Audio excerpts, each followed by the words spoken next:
video is, ano nga ba yung mga annoying things, yung mga nakakainis na bagay, yung mga nakakainis na pag-uugali nating mga babae na hate ng mga kalalakihan. Let's face it, minsan akala natin magaling tayo, lahat ng ginagawa nating mga bagay maganda, pero ang katotohanan nun pabor sa atin yon. Kaya akala natin okay lang yon. Number 1 dyan, unang-una, mood swing. Our bodies are designed to create life. So meaning, karamihan sa buwan na ini-spend natin sa buhay natin is cycling through hormones to prepare our bodies for ovulation. Kaya pag may period o regla ang babae, napakataas ng topak niyan. But it makes sense naman dahil may pinanggagalingan yun. Kaya nagkakaroon tayo ng mga mood swing. However, ang mood swing na yan ay pwedeng maging problema, lalo na dun sa mga kalalakihan na hindi handa umintindi dun sa mga kapartner nila. Pero kung wala na pong period, tapos nandun pa rin ang mood swing at hindi na po makontrol, baka may ibang problema na siyang dinadala bukod doon. Kaya kailangan na kumonsulta din kayo sa mga healthcare professional.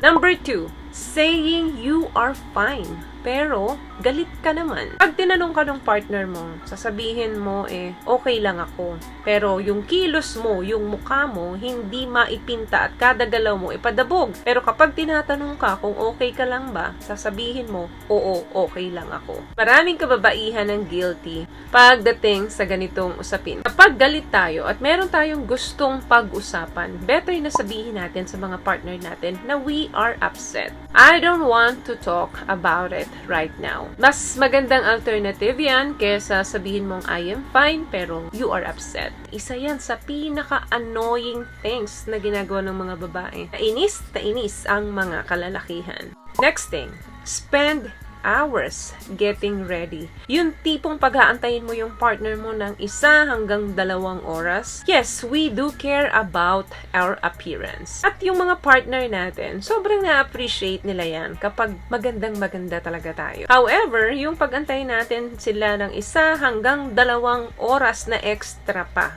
is nakakainis na yan para sa kanila. Another thing, complain but never change anything. Reklamo ka ng reklamo pero wala ka namang binabago. If you have a problem, fix it. Sabi nga ng mga kalalakihan, men are fixer. Women are social creators by nature. Importanteng ma-address natin yung problema para mabigyan agad ng immediate action. Kadalasan kasi, madalas tayo mag-overthink ng mga babae, kaya minsan, nakakalimutan natin mag-focus dun sa solusyon ng problema natin. Another thing, talk too much or yung nagger. Hindi ito pang kalahatan. Marami din namang mga babae na mas pinipiling tumahimik na lang at may mga lalaki rin naman na mga bungangero. May mga babaeng kayang magsalita for hours. Kaya ang nangyayari, hindi na makapagsalita yung partner nila gawa ng hindi makasingit dun sa kakanag nung babae. Or minsan naman, ang tagal-tagal natin makipag-usap dun sa mga kaibigan natin na umaabot ng ilang oras. Then, kailangan ka na ng partner mo tapos hindi mo pa magampanan yung pangangailangan niya kasi nga, hindi ka pa tapos makipagkwentuhan dun sa mga kaibigan. What I love about this product, itong No More Dark Secret ng K-Skin, bukod sa may advanced whitening na siya na kung saan pwede niyang matulungan na pumuti yung mga singit-singit mo, moisturizing, meron siyang anti-irritation, antibacterial, maintain healthy pH level. Hindi lang pambabae, meron din po tayong pang-lalaki. Another thing, the silent treatment. Ito, very, very common to. Yung hindi ka makipag-usap sa partner mo habang mainit pa siya sa pakikipagtalo or pag-aaway ninyo is okay lang. Better na tumahimik ka muna habang siya ay galit pa para ma-calm down muna siya. Pero yung intentional or sinasadya mo na i-ignore mo siya kahit na humupa na yung galit niya at gusto niya nang makipag-communicate sa'yo tapos parang wala kang naririnig or nakikita. That's immature and form of abuse. Inis na inis ang mga lalaki dyan. Kahit na ayaw mong kausapin yung partner mo, basta humupa na yung galit niya at nasabi niya na lahat ng gusto niyang sabihin, kinakailangan na makipag-communicate ka na rin sa partner mo so that your partner can collaborate on things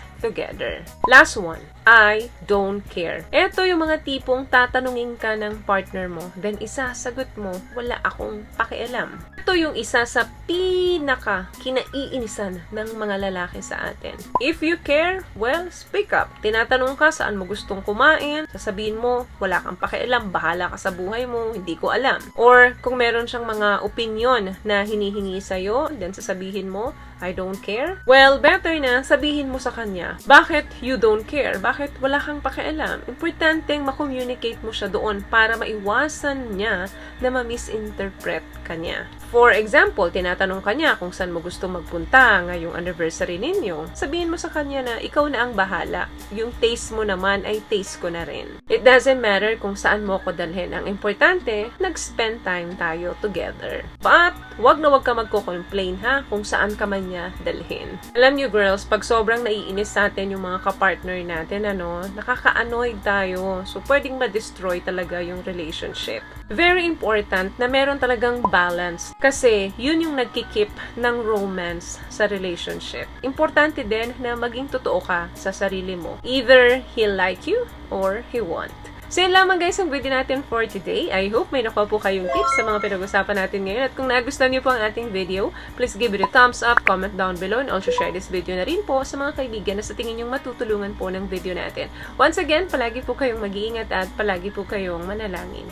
Thank you guys for watching and see you on my next one. Always love yourself and be a blessing. Bye!